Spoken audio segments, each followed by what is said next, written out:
Halo semua, nama aku Daniel dan di video kali ini kita akan kembali membahas seputar Bitcoin ya teman. Dan nanti juga aku akan membahas tentang salah satu price prediction dari Bitcoin lagi. Ini menarik banget, pastikan teman-teman nonton sampai akhir ya. Nah pertama-tama kita bisa lihat satu post ini. Di post ini menggambarkan perjalanan Bitcoin dari awal sampai sekarang ya teman. Kalau misalnya kita lihat sebenarnya Bitcoin udah berkembang jauh banget. Pada saat 2010 itu sama sekali nggak ada orang yang menggunakan Bitcoin ya, teman. Walaupun bisa dibilang sebenarnya perjalanannya masih belum terlalu panjang banget kalau misal dibandingkan penemuan-penemuan lainnya, tapi itu bagus. Itu artinya kita masih early banget dalam gamenya, teman. Dimana kalau misalnya nanti di masa depan adopsinya semakin meningkat, kita akan sangat diuntungkan. Apalagi bagi kita yang udah investasi banyak. Nih, teman-teman bisa lihat 2012 only computer nerds use it. Di tahun 2012 hanya orang-orang yang nerd akan komputer yang menggunakannya. Di 2013 hanya drug dealer yang menggunakannya. Karena di zaman dulu Bitcoin itu sempat punya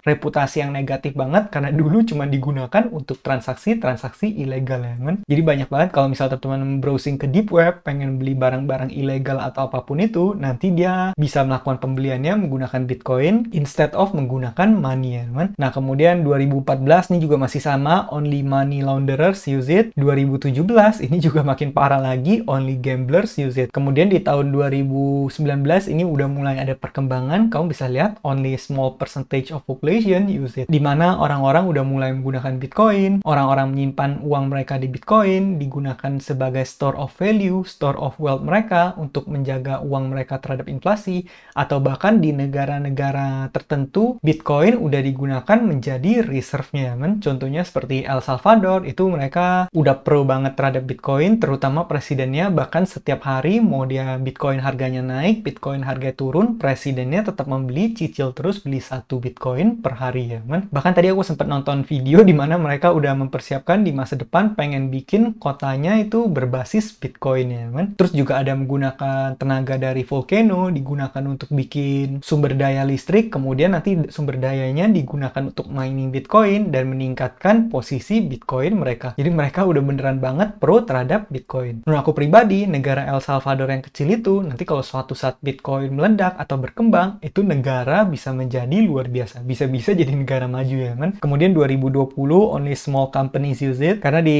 tahun-tahun segitu udah mulai ada company yang mulai membeli Bitcoin ya kan. 2021 only small countries use it. 2024 only BlackRock, Fidelity, and other spot ETF providers use it. Kamu bisa lihat dari waktu ke waktu perkembangannya Bitcoin itu semakin lama semakin diterima. Pada saat awal kali Bitcoin didirikan, white papernya tersebar, Bitcoin baru mulai ditambang. Apakah mungkin orang-orang menyangka bahwa suatu saat Bitcoin bisa diinvest oleh perusahaan-perusahaan gede, diinvest oleh negara, bahkan digunakan atau dijual spot ETF-nya oleh BlackRock, Fidelity, dan berbagai macam spot ETF provider? Di zaman dulu pasti nggak bakal ada yang sangka ya men. Bahkan banyak banget toko-toko besar di zaman dulu itu skeptis banget terhadap Bitcoin. Nggak usah jauh-jauh, kita ambil contoh yang paling besarnya aja, seorang Michael Saylor yang pada saat ini sangat pro terhadap Bitcoin. Di zaman dulu itu juga merupakan hater dari Bitcoin ya teman. Emang orang itu pada awalnya pasti membenci Bitcoin dulu, nanti pada saat mereka mempelajari lebih lanjut Bitcoin itu apa, baru perlahan-lahan timbul kecintaan terhadap Bitcoin. Emang rule-nya emang seperti itu ya teman. Nanti aku bakal kasih tahu satu video, source-nya teman-teman bisa nonton. Satu video itu ada membahas seputar yang ini juga. Oke, di sini poin berikutnya lagi, ini salah satu alasan kenapa aku berinvestasi di Bitcoin. Bitcoin will outperform stock for one simple reason. Ini salah satu post dari CryptoT. Apple stock started with 4.6 million shares, now there is 16 billion. Google stock started with 16 million shares, now there is 14 billion. GameStop had 65 million shares in 2020, now there's 420 million. Bitcoin is the only asset you cannot make more when the price goes up. Artinya apa di sini? Artinya adalah Bitcoin adalah salah satu aset atau satu-satunya aset di mana supply-nya itu udah di cap, supply-nya itu udah mentok, supply-nya itu udah nggak bisa bertambah ya men. Bahkan kalau misalnya kita bandingkan dengan gold, di mana gold itu adalah comparison terhadap Bitcoin, gold itu aja masih bisa bertambah. Karena gold itu orang tahu gold itu berharga, makanya gold makin banyak lagi orang yang berusaha untuk mining gold. Tapi Bitcoin, apakah Bitcoin bakal tetap terus bisa bertambah? Jawabannya adalah enggak. ya sekarang masih bertambah, tapi Bitcoin itu udah di cap mentoknya bakal di 21 juta unit ya men. Dan itu kita bicara hard capnya 21 juta, dimana kalau misalnya kita lihat ada Bitcoin yang hilang, ada Bitcoin yang dipegang institusi besar, ada Bitcoin yang dipegang company, Bitcoin yang dipegang negara, Bitcoin yang dipegang hodler yang udah gak mungkin dilepas, Bitcoin yang dipegang oleh para whale. Ya paling mentok-mentoknya Bitcoin cuma belasan juta aja yang nanti bakal diperebutkan oleh banyak banget orang. Itulah kenapa Bitcoin bisa menjadi sangat langka ya men, apalagi di masa depan. Berbeda dengan stok-stok ini, ya bisa dibilang stok ini juga sebenarnya nilainya dari waktu ke waktu meningkat, tapi stok itu ya pada akhirnya yang paling diuntungkan adalah yang pemegang terbanyaknya atau yang punya company ya men, karena dia bisa melakukan sesuatu yang menguntungkan dirinya sendiri, bahkan bisa nambah shares-nya juga, tinggal right issue kalau misalnya mau menghimpun dana segar, terus nanti orang-orang yang udah pegang nanti kepemilikannya bisa terdilusi dan sebagainya. Tapi kalau misalnya Bitcoin nggak ada seperti itu ya men.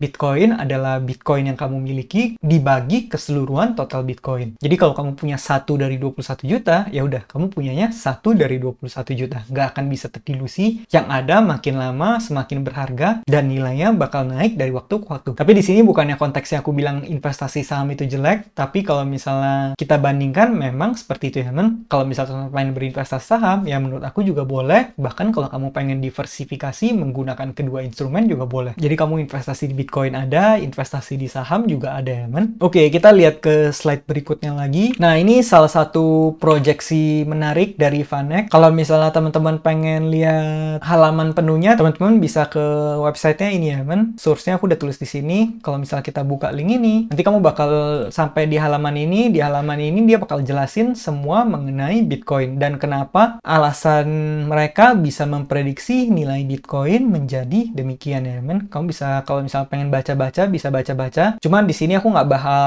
bahas semuanya. Aku bakal bahas satu yang paling utama aja, yaitu prediksi harga Bitcoin ya men. Nah, seperti biasa dia juga memberikan base case, bear case, sama bull case. Kalau teman-teman ikutin videoku sebelumnya, kita udah bahas yang dari proyeksi Michael Saylor, di mana Michael Saylor di presentasi Bitcoin Conference yang barusan kemarin, dia ada prediksi ya men. Bitcoin itu kalau misalnya di bear case bisa mencapai 3 juta dolar, kemudian di base case-nya kalau nggak salah waktu itu 13 juta dolar, dan bull case-nya bisa sampai 49 juta dolar. Dan itu di tahun 2045 ya men. Nah, ini Vanek juga ada sempet mengeluarin price prediction-nya. Cuman price prediction-nya di sini dia agak berbeda karena dia bukan tahun 2045. Kalau 2045 21 tahun lagi, tapi Bitcoin price skenario ini di tahun 2050 ya men. Dimana di sini ada banyak banget angkanya, tapi teman-teman nggak usah baca ribet-ribet. Kalau misalnya kamu nggak pengen terlalu dalam, nggak apa-apa, kamu lihatnya price per Bitcoin aja. Di sini udah di bold, ini angka yang paling penting dari semuanya ya men.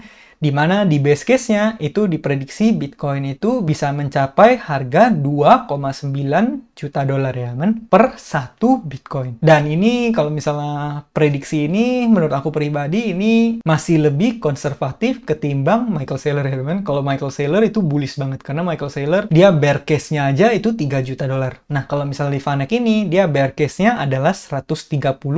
Jadi kalau misalnya ini kasus terburuk Bitcoin ya udah nilainya udah nggak meningkat lagi ya men, udah nggak kemana-mana lagi, makanya tetap di 130.000. Bahkan aku cukup yakin kalau 130.000 ini by the end of this year atau tahun depan itu juga bisa tercapai. Tapi kalau misalnya mungkin di sini angkanya udah nggak meningkat lagi, ya mungkin harganya bakal segitu gitu terus ya men. Dan di sini bull case-nya adalah 52 juta dolar, dan ini mirip banget dengan yang prediksi Michael Saylor ya men. Bull case Michael Saylor di 2045 yaitu 49 juta dolar, ini 52 juta dolar di 2050. 5 tahun setelahnya. Nah, kalau misalnya menurut aku sendiri bakal terjadi yang mana, ya aku pribadi nggak bisa memprediksi ya men. Karena dalam dunia investasi, semuanya itu bakal berubah dengan sangat cepat. Nggak ada yang bisa memprediksi, nggak usah jauh-jauh kita prediksi 26 tahun ke depan. 1 tahun ke depan aja apa yang terjadi, kita bakal nggak tahu ya men. Tiba-tiba ada perang dunia ketiga, terus nanti harga Bitcoin jadi 0, ya kita juga beneran nggak tahu ya men. Atau misal tiba-tiba ada penemuan yang lebih canggih dari Bitcoin, ya bisa aja itu terjadi. Pada akhirnya kita nggak ada yang bisa bisa memprediksi masa depan. Kalau misalnya ditunjukin ini hanya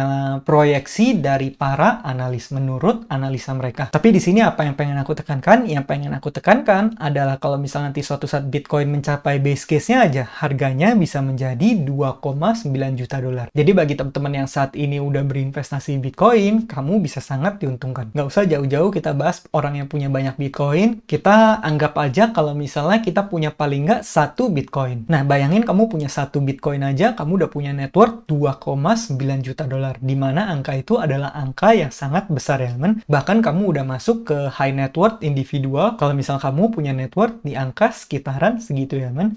Itulah kenapa dari beberapa video yang aku buat dari kemarin-kemarin, aku udah rekomendasi paling nggak kamu perlu punya 1 Bitcoin. Kalau misalnya nanti udah 1, bebas kamu mau nambah atau enggak, itu pilihan kamu sendiri ya, men. Cuma paling nggak bagi kamu yang punya dananya dan bagi kamu yang bisa, paling nggak mencapai 1. Tapi kalau misal kamu nggak bisa mencapai 1 pun, ya nggak apa-apa, kamu stack aja sebanyak mungkin satoshi yang kamu bisa. Katakan kamu cuma bisa mencapai 0,2, 0,1, 0,1 dari angka ini aja udah 290 ribu dolar. Kalau dirupiahin itu udah sekitar 4 miliar lebih ya, men. Dimana angka itu udah sangat besar. Bahkan udah masuk top 1% di Indonesia. Makanya itulah kenapa paling nggak teman-teman perlu berinvestasi di Bitcoin, paling nggak kamu memiliki exposure dalam portofolio kamu. Terserah kalau misal kamu nggak gitu percaya, masukin aja 1%, 5%, 10% dari porto kamu juga nggak apa-apa. Karena menurut aku pribadi, risk to reward-nya sangat menarik untuk berinvestasi di instrumen yang satu ini ya, men. Nah, berikutnya ini yang terakhir aja supaya video yang panjangan, ini ada satu update lagi dari Michael Saylor ya, men. Dimana Michael Saylor sekarang dia udah punya lebih dari 1 billion dollar worth of Bitcoin. Dan ini kita bicara soal posisi personalnya, men, atau posisi pribadinya dia. Bukan, kita nggak bicara soal MSTR. Kalau MSTR atau MicroStrategy itu kan punya Bitcoin sekitar 200 ribuan, itu udah jauh lebih banyak dari itu. Ini kita bicara soal wallet pribadinya Michael Saylor ya, men.